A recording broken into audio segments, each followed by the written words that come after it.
매월 셋째 주에 드리는 가족 예배에 우리가 함께 특별히 가정과 관련된 본문들을 쭉 이제까지 살펴봐 왔습니다. 우리가 함께 이렇게 살펴보는 가정 예배 시간들을 통해서 하나님께서 믿음의 가정들을 어떻게 이끌어 가시고 믿음의 가정은 또한 어떤 신앙 고백을 하면서 살아야 되는지를 함께 살펴보게 됩니다. 오늘 본문의 말씀을 살펴보기 전에 잠깐 사진 하나를 보시면 좋겠습니다. 사진에 보면 아주 멋들어진 집이 하나 나오죠. 그리고 하나는 아주 초라하고 다 무너져가는 것 같은 그런 시골 농가가 나옵니다. 이 사진은 2017년 8월 배정훈이라고 하는 PD의 트위터에 올라온 사진입니다. 이 PD는 그 당시에 그것이 알고 싶다라고 하는 그 다큐 프로를 제작하고 있었고요. 특별히 이 사람이 그동안 취재하고 있던 것은 친일파 후손과 그리고 독립운동가 후손들의 삶이 어떻게 다른지를 계속해서 살펴보는 가운데 친일파 후손의 집 그리고 독립운동가 후손의 집, 이 두 집을 어떻게 우리가 바라봐야 되는지를 저 두 개의 사진으로 분명히 알려주고 있습니다. 어떤 게 친일파 후손의 사진의 집 같습니까? 네.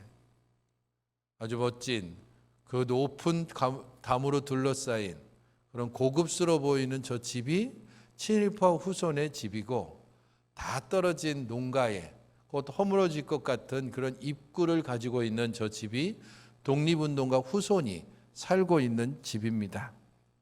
흔히 말하듯이 독립운동하면 3대가 망하고 친일을 하면 3대가 흥한다라는 말이 있습니다. 그만큼 뒤집어진 현실에 대해서 어찌 보면 자조적으로 하는 말이기도 합니다. 독립운동 그거 해서 우리가 얻은 게 뭐야 라고 스스로 독립운동가 후손들이 그렇게 안타까워하는 말이기도 하고, 여전히 바뀌지 않는 현실을 보면서 또한 우리 스스로 하는 말이기도 합니다. 실제적으로 한국 리서치에서는 2017년에 광복회의 회원들을 대상으로 해서 광복회원 전체 1115명을 모두 전수조사를 해서 어떻게 살고 있는지를 통계를 한번 내봤습니다. 적어도 독립운동을 했던 분들, 아직 살아있는 분, 그리고 그들의 배우자 혹은 그들의 후손들, 이 모든 사람들을 다 전수조사를 한 결과 개인 소득이 200만 원 미만인 사람, 그들이 약 75%였습니다. 그 중에는 50만 원 미만인 사람들도 상당수가 있었습니다. 그만큼 독립운동을 했던 이들에 대해서 국가가 제대로 대우를 해주지 않은 현실을 우리가 그대로 볼 수 있습니다. 나라를 위해서 애국한 결과가 2대, 3대 후손들에게 더 힘겨운 삶을 주고 있습니다.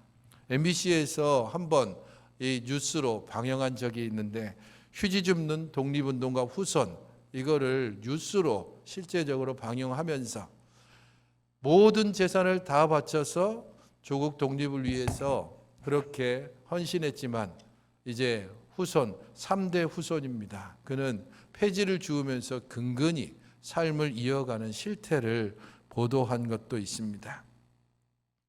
그래도 독립을 위해서 했으면 뭔가 대가가 있어야 되는 것 아닐까 생각할 수 있지만, 가난이 주어지고 그럼에도 불구하고 자신감을 가지고 살아가기가 쉽지는 않습니다. 하지만 자긍심은 여전히 가지고 있는 후손들을 보도해 가면서 우리가 어떻게 그들을 잘 대우하고 또 존경해야 되는지에 대해서 계속 생각해 봐야 될 부분입니다.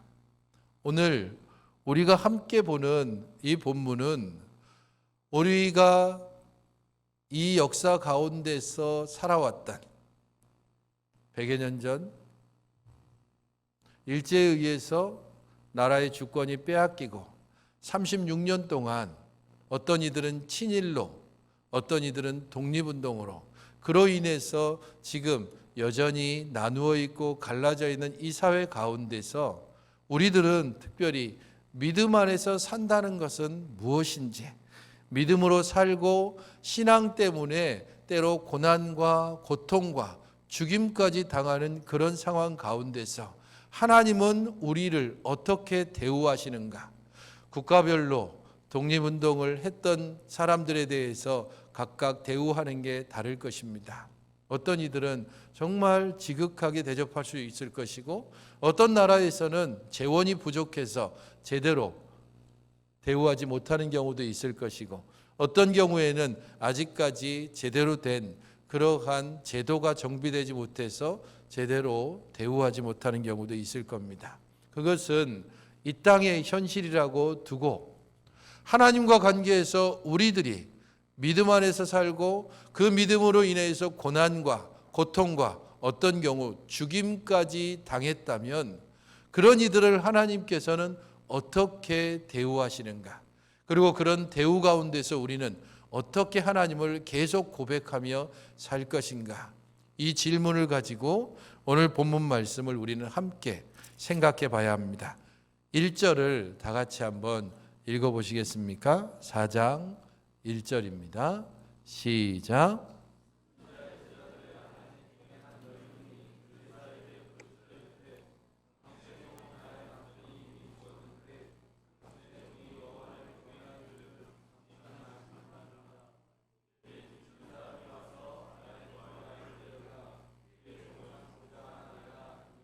예, 한 여인이 와서 엘리사에게 이야기를 했습니다. 당신의 종 나의 남편이 이미 죽었습니다. 당신의 종이 여호와를 경외하는 줄은 다 알고 있습니다. 하지만 당신의 종이 죽은 이후에 우리 가정에 남겨진 것은 빚밖에 없습니다. 어떻게든지 이 빚을 갚아보려고 했지만 결국에는 채권자가, 돈을 빌려준 사람이 더 이상 돈 받을 그러한 조짐이 보이지 않으니까 당신 두 아들 내가 데리고 가서 종으로 쓰겠다라고 통보를 한 상태입니다. 이제 그게 내일일지 모레일지 알 수 없지만 돈 빌려준 사람이 와서 자기 두 아이들을 끌어다가 종으로 부리겠다고 하는 것을 이 여인이 간절히 호소하고 있습니다. 나는 도대체 어떻게 하면 좋겠습니까? 나의 남편이 여호와를 경외했고 그 남편은 이미 죽었습니다. 무슨 일인지는 정확하게 나오지 않지만 그 가정이 빚을 지게 됐고 이 빚 때문에 두 아들이 종으로 끌려가게 됐다는 겁니다.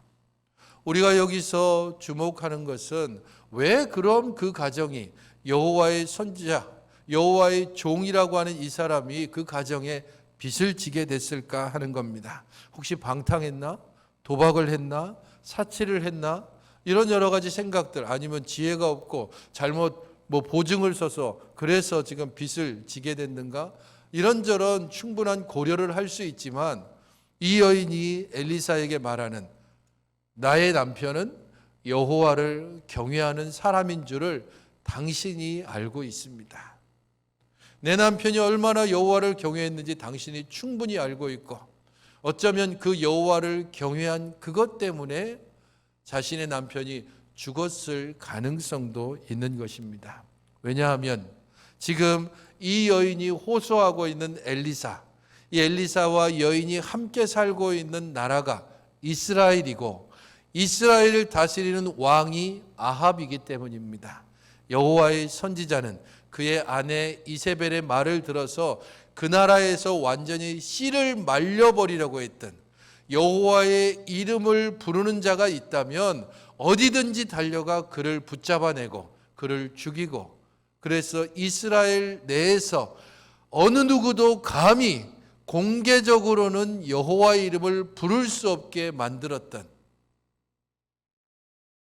그래서 엘리사의 스승이었던 엘리야가 도망가면서 하나님, 이 땅에 여호와의 선지자는 나 하나밖에 없습니다라고 고백할 정도로 모든 여호와를 섬기는 자들이 완전히 자취를 감추어 버렸던 시대가 바로 이 여인이 살아가고 있는 시대이고 엘리사가 함께 있는 이 시대입니다. 그러므로 방탕하거나 사치하거나 혹은 누구 좀 지혜가 없는 그런 일들 때문에 빚을 졌다고 볼 수는 없습니다. 여호와를 경외하는 그 일로 인하여서 빚을 지게 됐을 것이고, 그것 때문에 이 여인의 두 아들이 지금 종으로 팔려갈 위험에 처했습니다. 유대 역사가가 지은 요세푸스라고 하는 역사책을 보게 되면 여기에 등장하는 이 여인의 남편이 누구인지에 대해서 해석을 해줍니다. 여인의 남편이 누군가 하면 열왕기상 18장에 나오는 아합의 왕궁에서 일했던 오바댜라고 그렇게 소개합니다. 그 오바댜에 대해서 열왕기상 18장을 보게 되면 여호와를 지극히 경외하는 자라고 그렇게 소개합니다. 이 오바댜가 엘리야를 만났을 때에 고백하는 장면이 나옵니다. 뭐냐 하면 당신의 종이 아합의 눈을 피해서 여호와의 선지자 100명을 50명씩 각각 굴에 숨겨주고 자신의 떡과 자신의 물로 여호와의 선지자를 먹였던 것을 당신이 아십니다라고 엘리야에게 말하는 장면이 나옵니다. 아합 왕 밑에서 일했고 그가 받은 것 급료가 있을 수 있지만 그 당시는 극심한 흉년이 있었습니다. 100명이나 되는 사람을 3년 넘게 먹이고 그리고 그들을 보호한다는 것, 그것은 엄청난 자기 희생과 그리고 엄청난 재정이 들어갈 수밖에 없습니다. 물론 여기 4장에 나오는 이 여인의 남편이 정말 그 오바댜인지 아닌지는 알 수 없습니다. 역사가가 그렇게 써놓긴 했지만 그냥 여호와를 지극히 경외했다라는 것으로 한 해석이지만 어쨌든 그 사람인지 아닌지는 알 수 없지만 그와 유사하게 해석해 볼 수 있습니다. 여호와를 경외했고 그 믿음 때문에 죽임을 당했고 그것 때문에 그 가정에 빚을 지게 됐다는 겁니다. 그러므로 여호와를 경외한다라는 말에 담긴 뜻은 이겁니다. 엄혹한 시절, 흔히 정말 핍박과 고난이 있는 믿음 때문에 어려움을 당하는 그 시절에도 믿음을 끝까지 포기하지 않은 사람, 그 사람을 여호와를 경외하는 자라고 말하는 겁니다.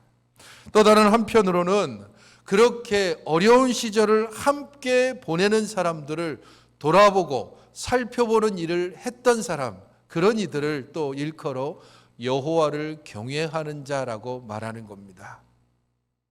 나 하나 그냥 잘 피하고 나 하나 홀로 살아가는 그것이 아니고 어려운 일을 당하는 이웃들을 돌아보고 어려운 일을 당하는 이들을 살펴보고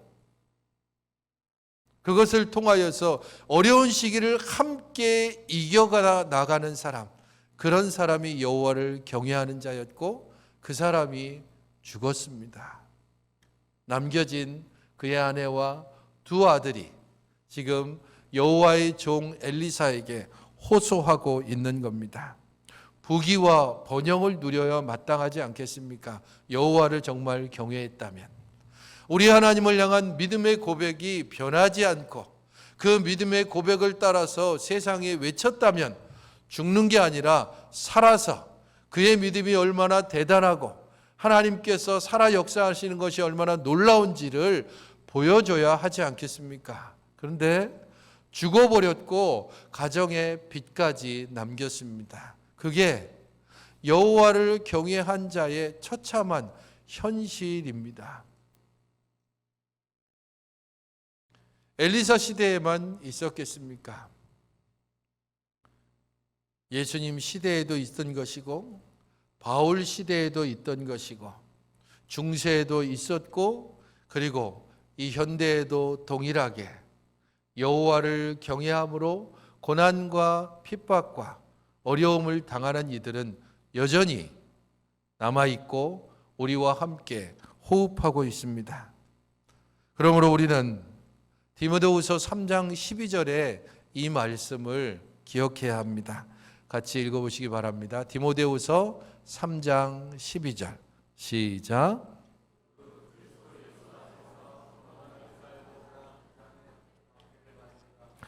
그리스도 예수 안에서 경건히 살고자 하는 자, 이게 바로 여호와를 경외하는 자라고 하는 뜻입니다. 그런 이들은 박해를 받게 될 것이다 라고 사도 바울은 이야기합니다.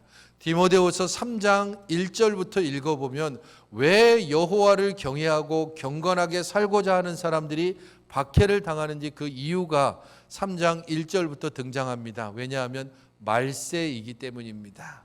말세에 고통하는 때가 이르를 것이다. 그때에는 사람들이 하나님을 사랑하거나 하나님의 말씀을 사랑하는 것이 아니라 돈을 사랑하고 자기를 사랑하기 때문이다라고 말합니다. 말세는 노아의 시대에도 말세였습니다. 지금 여인의 간절한 호소를 듣고 있는 엘리사의 시대도 말세입니다. 사도 바울이 디모데에게 편지를 전하는 그 시대도 말세일 뿐 아니라 지금 코로나19 상태로 인하여서 온 한국이 그야말로 충격과 혼돈에 빠져 있는 지금도 어쩌면 말세를 우리는 지나고 있습니다. 그때에 분명하게 두 그룹으로 나누어진다는 겁니다.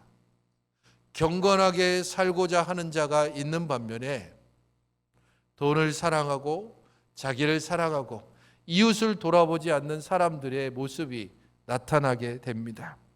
그러므로 우리 자신들이 어떤 태도를 취하고 우리 가정이, 우리 자녀들이 이러한 상황을 보면서 어떤 아이들로 자라가야 하는지 우리 스스로는 돌아보고 우리의 자녀들에게 온전한 모범을 보여야 하는 것입니다.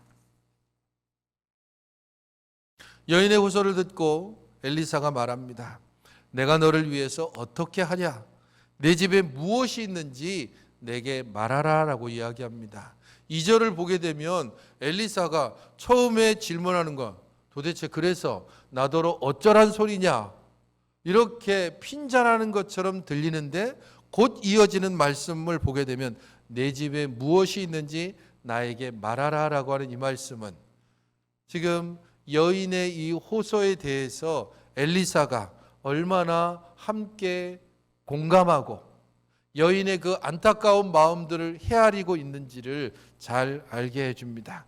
여인의 호소에 즉각적으로 응답하면서 무엇이 내게 있느냐, 내가 무엇을 해주면 좋겠느냐라고 말하는 엘리사의 모습을 보면 하나님께서 그의 자녀들에게, 하나님께서 믿음을 끝까지 이어가는 그의 백성들을 어떻게 대하시는지를 엘리사를 통해서 깨닫게 되는 겁니다. 하나님 아버지가 바로 이 엘리사의 마음처럼 내가 도대체 어떻게 해줬으면 좋겠니? 이 상황 가운데서 내가 너희들을 위해서 어떻게 해주면 좋겠느냐고 하나님이 우리를 향해서 묻고 계시고 하나님이 우리를 향해서 또한 돌아보며 우리에게 질문하시는 것입니다. 주보 안쪽에 실려져 있는 코로나19를 위한 기도문을 보시면 총회적으로 이 사태가 굉장히 심각하다는 것을 생각하면서 특별히 함께 기도해야 될 필요성을 가지고 총회에서 기도문을 냈습니다. 주제 말씀을 보게 되면 나는 여호와를 향하여 말하기를 그는 나의 피난처요 나의 요새요 내가 의뢰하는 하나님이라 하리니 이는 그가 너를 새 사냥꾼의 올무에서와 심한 전염병에서 건지실 것이미로다. 그가 너를 그의 것으로 덮으시리니 네가 그의 날개 아래에 피하리로다. 이 말씀을 기억하면서 특별히 세계적으로 이것이 확산되지 않도록 함께 기도하시고 특별히 아직까지도 봉쇄가 되어 있는 중국의 우한 그곳에 있는 의료진 그곳에 있는 주민들을 생각하면서 또 함께 기도하셔야 할 것입니다. 신천지 또로 인해서 특별히 거의 잦아들어가던 이 코로나19 사태가 갑작스럽게 확산되고 이것 때문에 온 나라가 지금 굉장한 공포에 빠져 있지만 하나님께서 한국에 은혜를 주시고 또 치유와 회복을 주셔서 이 어려운 상황들을 잘 이겨나가고, 특별히 신천지의 이단성이 공개적으로 이런 기회를 통해서 잘 밝혀지고, 신천지의 이런 주장이나 모든 것들이 낱낱이 파헤쳐져서 다시는 여기에 미혹되는 일이 없도록 함께 또한 기도했으면 좋겠습니다. 하나님께서 이 여인에게 말씀하시는 것처럼 오늘 우리들도 동일하게 이렇게 기도할 때마다 어려움을 당한 이들, 고난당하는 이들, 그들에게 마음으로 함께 공감하면서 그들을 끌어안고 함께 기도해야 할 것입니다. 고난당하는 사람들을 어떻게 대하는가, 거기에 따라서 그 사람들의 인격과 품격이 그대로 드러납니다. 고난당하는 자들과 어떻게 함께 하는지가 그들의 믿음과 신앙을 또 그대로 보여준다는 겁니다. 혹시 여러분들 광화문에 가보시면 광화문 사거리가 있죠. 광화문 사거리에서 이렇게 광화문 쪽을 바라보고 왼쪽에 세종문화회관이 있고요. 그 세종문화회관 그 옆쪽으로 보게 되면 세문안교회가 크게 있습니다. 세문안교회가 처음 세워지게 된 계기가 전염병과 관계가 있습니다. 당시에 전염병이 그 한성에 창궐했을 때 어느 누구도 손을 못 대는 그런 상황에서 고종이 특별히 선교사, 의료 선교사에게 부탁을 했습니다. 당신이 좀 이 부분들을 치료해 달라고 이야기했고, 수많은 사람들이 전염병을 보면서 무당에게 가고 구슬하고 그런 가운데서 선교사가 함께 가서 그들을 치료하고 도와주고, 특별히 선교사와 함께 모이고 있던 성도들이 그 일에 함께 동참을 했습니다. 물론 위생을 철저히 하고 그런 것들을 통해서 그 당시에 조선 사람들이, 수많은 사람들이 죽어가는 것과 다르게 믿는 사람들은 전염병에 별로 그렇게 큰 영향을 받지 않았습니다. 그 일이 끝나고 고종이 수고했다고 하사금을 준 돈으로 받은 모든 성도들이 왕이 준 그 금액을 교회에 다 헌금했고, 그것으로 처음 세워진 교회가 세문안 교회입니다. 어제 당회가 긴급하게 모여서 이번 것과 관련해서 어떻게 대처하면 좋을지 함께 의논하고 또 함께 결정한 내용들을 여러분들에게 문자로 보내드렸습니다. 예배를 중지하고 그리고 모임을 잠시 쉬는 것, 그것이 쉽게 결정할 수 있는 일은 아닙니다. 앞을 보십시오. 올해 저희 교회 주제가 뭡니까? 모이기를 피하는 어떤 자들의 습관처럼 하지 말자라는 게 올해 주제의 성구였는데, 이것과 정면으로 대적하는 것 같은 상황이 우리에게 벌어졌습니다. 그럴 때에 우리가 어떻게 대응해야 되는지 고민하고 기도하고, 그리고 그런 결과로 함께 여러 가지 대처 방안들이 나오고, 그래서 우리가 함께 이렇게 모여서 예배를 드리고 조금은 지혜롭게 대처하는 것들이 필요한 것입니다. 그것은 당장 우리에게 위협이 되지는 않지만, 혹은 지역사회나 혹은 한국사회가 교회, 이 일주일에 한 번씩 주일 예배로 함께 모이는 교회에 대한 우려성을 표시할 때에 거기에 대해서 함께 공감하기 위해 조금은 우리 자신들이 예배와 이런 부분들을 조금은 축소한 것들을 여러 성도들이 잘 이해하고 받아들여야 할 것입니다. 엘리사가 이 여인에게 공감하는 것처럼 하나님께서 엘리사를 통하여 여인의 안타까운 마음을 헤아리며 곧바로 그녀에게 한 가지 제시를 합니다. 기름 한 그릇 외에는 아무것도 없습니다라고 하는 여인에게 이웃에게 그릇 빌리되 조금 빌리지 말고 많이 빌리라고 그렇게, 그리고 곧바로 내 한 병 남아있는 이 기름을 거기에 부으라라고 말합니다. 어찌 보면 이것은 믿음의 분량과 관계될 수 있습니다. 여인은 두 아들과 함께 즉각적으로 이웃에게 나갔고 그릇을 빌렸고, 그릇을 다 빌린 후에는 문을 닫고 함께 여인과 두 아들이 그릇에 기름을 붓기 시작했고, 모든 그릇에 기름이 찼다라는 소리를 듣자마자 곧 기름은 그쳤습니다. 이 과정을 보면 특별히 믿음의 가정에서 부모와 자녀가 함께 믿음을 경험하는 그런 경험들이 있어야 할 것입니다. 그것이 가정 예배가 될 수도 있을 것이고, 특별히 이런 어려운 때에는 가정 기도회를 통하여서 하나님께서 우리에게 주시는 은혜들을 함께 구하는 것들이 필요합니다. 특별히 어린 자녀를 둔 가정들, 그리고 함께 참여한 우리 모든 초등부, 중고 SFC 우리 어린 자녀 여러분들, 이번 사태가 지나기까지 한 2주간 동안이라도 여러분들의 가정에서 여러분의 자녀들과 함께 이 기도 제목을 기초로 해서 간절히 기도하는 시간들을 가지시기 바랍니다. 문을 닫고 하늘의 문을 열고 우리 하나님께서 우리를 긍휼히 보시도록, 하나님께서 우리들의 연약한 마음들을 돌아보시도록, 우리들의 두려워 떠는 마음들을 하나님께서 위로해 주시도록, 그래서 그렇게 기도하는 각 가정들에게 하나님께서 풍성한 위로로 채워주시도록 간절히 함께 기도하며 주께 나아가서 이번 사태가 끝날 때에 각 가정들마다 부모와 자녀들이 이 기도의 시간들을 통해서 하나님이 주시는 위로와, 이 여인에게는 당장 살아갈 기름을 주셨지만 우리 가정들에게는 하나님께서 새롭게 하시는 은혜와 하나님께서 위로하심과 하나님께서 우리의 자녀들에게 주시는 믿음의 굳건함과 확신으로 가득 채워지는 그런 이번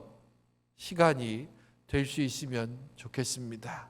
그것을 위해서 특별히 부모된 여러분들이 이번 최소한 2주간 혹은 속주간이라도 시간을 정해서 기도하시고, 할 수 있으면 모든 자녀들이 함께 모일 수 있는 시간에 짤막하게라도 칼럼에 나와 있는 기도의 제목을 가지고 세계를 품고 또 중국을 품고 이 땅을 품고 교회를 품고 함께 기도함으로 하나님께서 채우시는 은혜가 풍성히 누려지는 그런 시간이 되어야 할 것입니다. 마지막 7절을 보시기 바랍니다. 여인이 기름이 그쳤습니다. 하나님의 사람에게 나아가서 말했습니다. 당신이 말한 대로 그릇에 기름이 가득 찼습니다. 그러자 엘리사가 기름을 팔아서 빚을 갚고 남은 것으로 너와 네 두 아들이 생활하라라고 엘리사가 말합니다.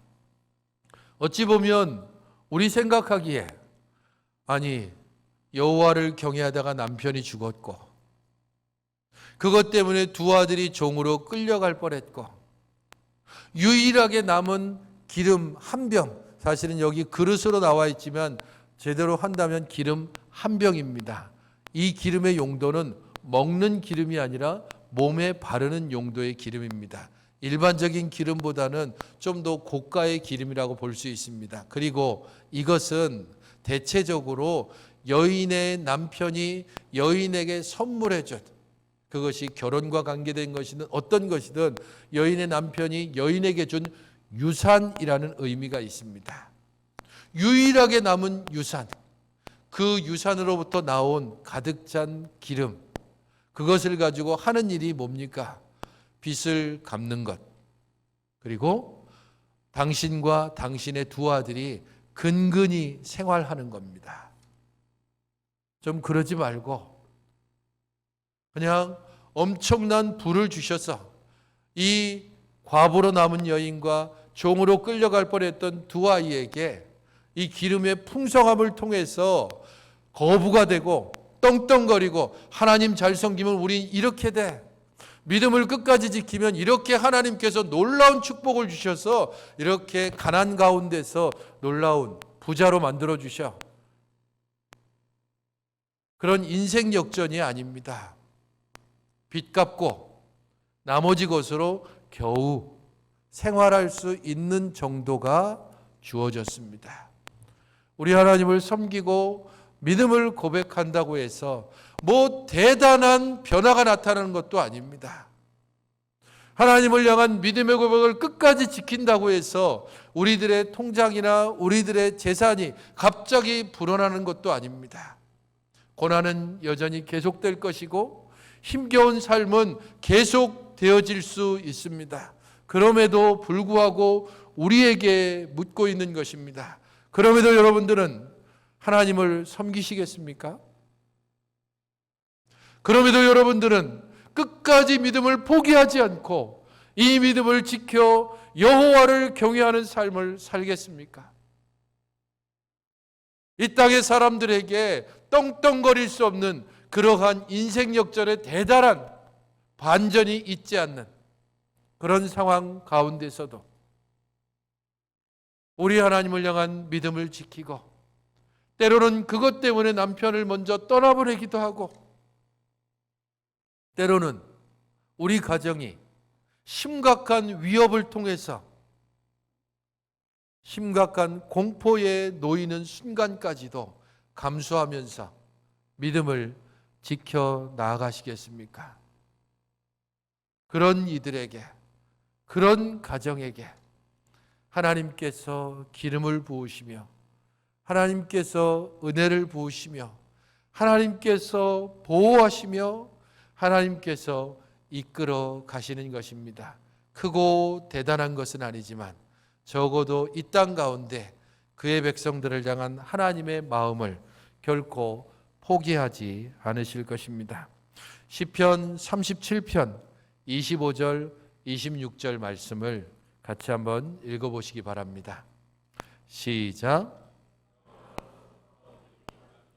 의인이 버림을 당하거나 그의 자손이 걸식함을 보지 못하였도다.